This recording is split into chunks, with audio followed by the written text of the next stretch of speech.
Hi, my name is Elena Luke, and today I will be reading an excerpt of the first part of one of my favorite books by a diverse author, Thannia, Inside Out and Back Again. All right, let's get started. Inside Out and Back Again.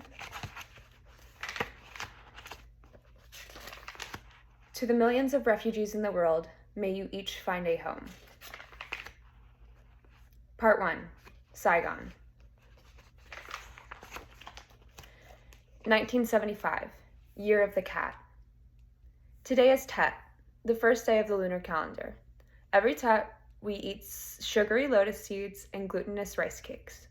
We wear all new clothes, even underneath. Mother warns, how we act today foretells the whole year. Everyone must smile, no matter how you feel. No one can sweep, for why sweep away hope? No one can splash water, for why splash away joy? Today, we all gain 1 year in age. No matter the date we were born, Tet, our New Year's, doubles as everyone's birthday. Now I am 10, learning to embroider circular stitches, to calculate fractions into percentages, to nurse my papaya tree to bear many fruits.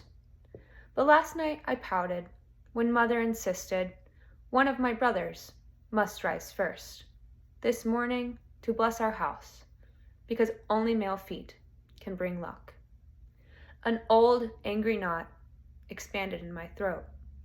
I decided to wake before dawn and tap my big toe to the tile floor first.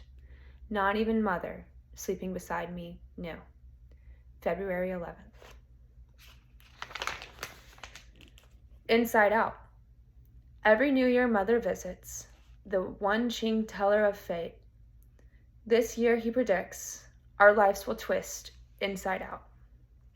Maybe soldiers will no longer patrol our neighborhood. Maybe I can jump rope. After dark, maybe the whistles that tell Mother to push us under the bed will stop screeching. But I heard on the playground this year's Ban Chung, eaten only during Tet, will be smeared in blood. The war is coming, closer to home. February 12th. Kim Ha. My name is Ha. Brother Quang remembers I was as red and fat as a baby hippopotamus. When he first saw me, inspiring the name Ha Ma, river horse. Brother Vu screams Ha Ya and makes me jump every time he breaks wood or bricks in imitation of Bruce Lee. Brother Koi calls me Mother's tail because I'm always 3 steps from her. I can't make my brothers go live elsewhere, but I can hide their sandals. We each have but 1 pair, much needed during this dry season, when the earth stings. Mother tells me to ignore my brothers. We named you Kim Ha, after the Golden River, where Father and I once strolled in the evenings. My parents had no idea what 3 older brothers can do to the simple name, Ha. Mother tells me they tease you because they adore you. She's wrong, but I still love being near her even more than I love my papaya tree. I will offer her its first fruit every day. Papaya tree. It grew from a seed I flicked into the back garden. A seed like a fisheye, slippery, shiny, black. This tree has grown twice as tall as I stand on tippy toes. Brother Koi spotted the first white blossom.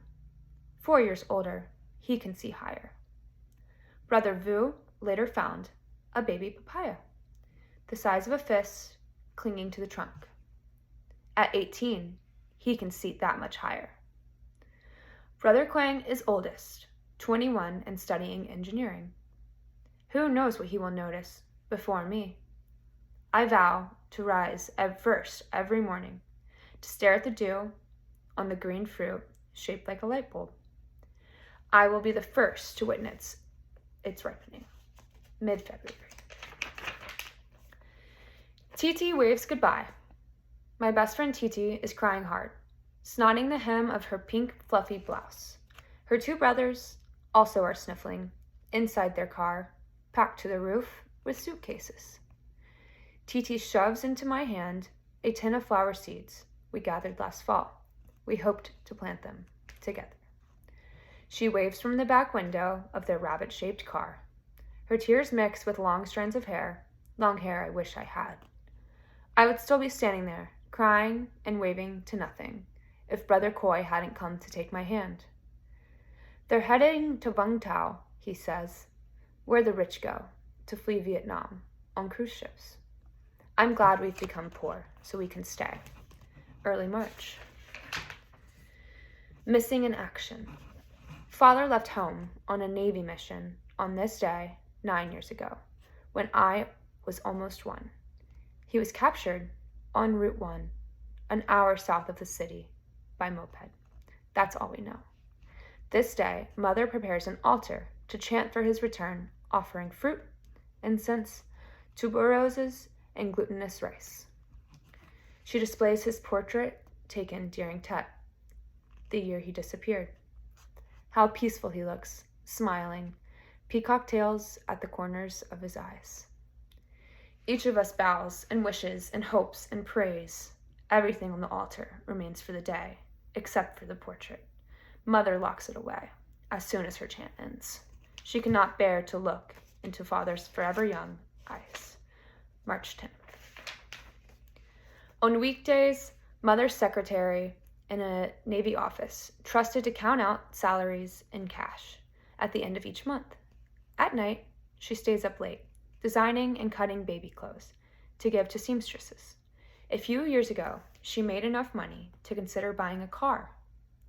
On weekends, she takes me to market stalls, dropping off the clothes and trying to collect on last week's goods. Hardly anyone buys anymore, she says. People can barely afford food. Still, she continues to try. March 15th. Eggs. Brother Coy is mad at Mother for taking his hen's eggs. The hen gives 1 egg every day and a half. We take turns eating them. Brother Coy refuses to his, putting each under a lamp in hopes of a chick. I should side with my most tolerable brother, but I love a soft joke to dip in bread. Mother says, if the price of eggs were not the price of rice, and the price of rice were not the price of gasoline, and the price of gasoline were not the price of gold, then of course Brother Coy could continue hatching eggs. She's sorry. March 17th. Current news. Every Friday in Ms. Zinn's class, we talk about current news. But when we keep talking about how close the communists have gotten to Saigon, how much prices have gone up since American soldiers left, how many distant bombs we heard the previous night, Ms. Zinn finally says no more. From now on, Fridays will be for happy news. No one has anything to say. March 21st. Feel smart. This year, I have afternoon classes, plus Saturdays. We attend in shifts so everyone can fit into school. Morning's free. Mother trusts me to shop at the open market. Last September, she would give me 50 dong to buy 100 grams of pork, a bushel of water spinach, 5 cubes of tofu. But I told no one I was buying 99 grams of pork, 7/8 of a bushel of spinach, 4 3/4 cubes of tofu.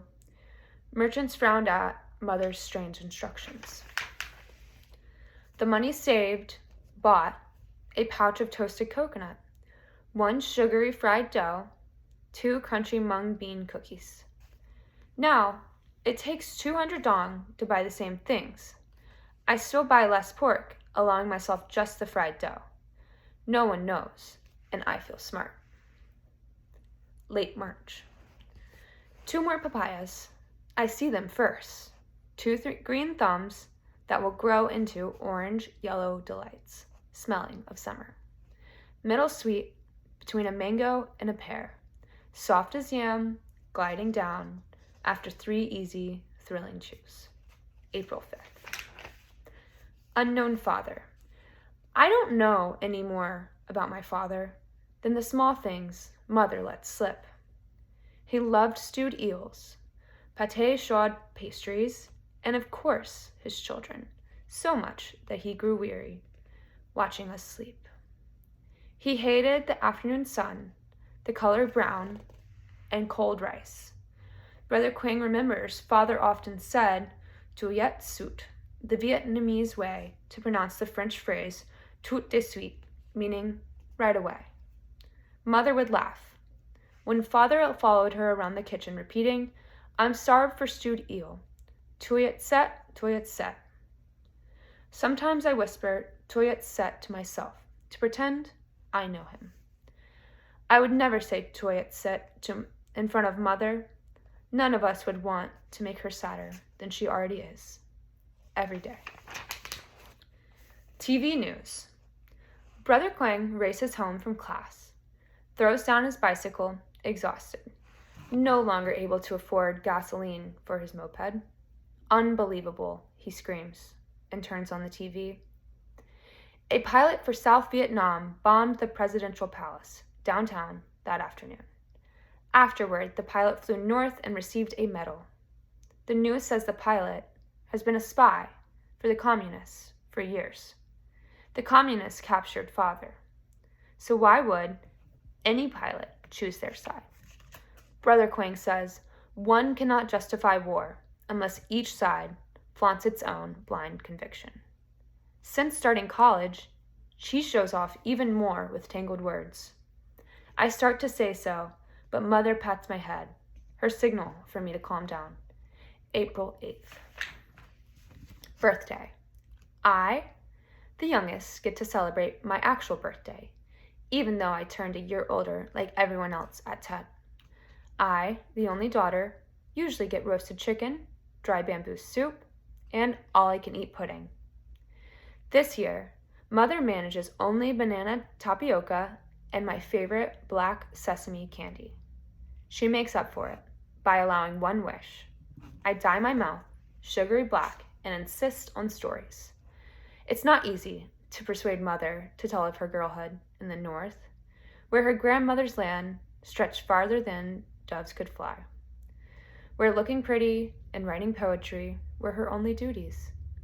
She was promised to father at 5. They married at 16, earlier than expected. Everyone's future changed upon learning the name Ho Chi Minh. Change meant land was taken away. Houses now belonged to the state. Servants gained power as fighters. The country divided in half. Mother and father came south, convinced it would be easier to breathe away from communism. Her father was to follow, but he was waiting for his son, who was waiting for his wife, who was waiting to deliver a child, in its last week in her belly. The same week, North and South closed their doors. No more migration, no more letters, no more family. At this point, mother closes her eyes that resemble no one else's, sunken and deep like Westerners, yet almond-shaped like ours. I always wished for her eyes, but mother says no. Eyes like hers can't help but carry sadness. Even as a child, her parents were alarmed by the weight in her eyes. I want to hear more, but nothing, not even my pouts, can make mother open her eyes and tell more. April 10th.